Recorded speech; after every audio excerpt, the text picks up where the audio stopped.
రత్ని కార్తీకాన్ని ఇప్పుడు TRS party జరుగుతుంది. 350 ఓట్లు వచ్చింది. ఆమెకు మంది బలం, రేంజ్ రోవర్ కారు, అన్ని ఊళ్ళకు కళాబృందం, అంత శక్తి. అయినా 320 ఓట్లు 30 ఓట్లు వచ్చింది. ఇంకో ముద్రాజ్ ఆయన చేసాడు, ఆయన కూడా 340 ఓట్లు వచ్చినాయి. అప్పుడు 35,000 ఓట్లు ముద్రాజు అక్కడ దుబ్బాకల. నా ఊరు కాదు, నాకు ఓటు లేదు.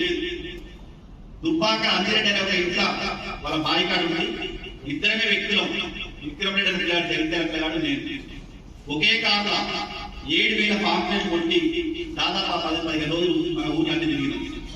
మాకున్నటువంటి వాట్సాప్ గ్రూపుల్లో కూడా మన బాధ రాసుకున్నాం. ఈడబ్ల్యూఎస్ 10% జరిగే సమలైతే మనందరికీ కూడా లాభాలు అయితే దాదాపు నాకు 980 ఓట్లు వచ్చినాయి.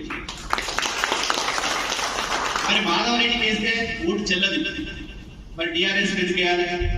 బీజేపీకి వేసుకోవచ్చు. టీఆర్ఎస్ మనకి ఇవ్వలే కాబట్టి నేను మాధవరెడ్డికి వేస్తే నా ఓటు వాల్యూ ఉండదు అని కొంతమంది కాంగ్రెస్ వచ్చిన. కానీ అక్కడ ఒక నిర్ణయం జరిగింది, ఇది మనకు అవసరం ఉంది.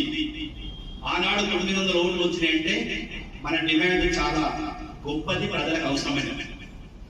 ఆ రోజు నుంచి ఈ రోజు దాకా కూడా ఇలాంటి కార్యక్రమాల కోసం, హక్కుల కోసం నిరంతరం కొట్లాడుతూ ఉన్నాం. మీరు గత నెలలో చూడవచ్చు, మేమందరం కూడా ఢిల్లీ పోయినాం.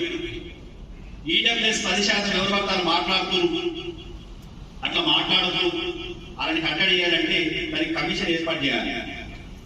ఈడబ్ల్యూఎస్ కమిషన్ ఏర్పాటు చేయాలని చెప్పి 2 రోజుల పాటు ఢిల్లీలో ధర్నా నిర్వహించి కమిషన్ ఏర్పాటు, మరి కార్పొరేషన్, దేశ స్థాయిలో కార్పొరేషన్ కావాలని దాదాపు ఇంటికి 50 మంది పోయినాం. కార్యక్రమాన్ని సక్సెస్ చేసుకున్నాం. బ్రహ్మాండమైనటువంటి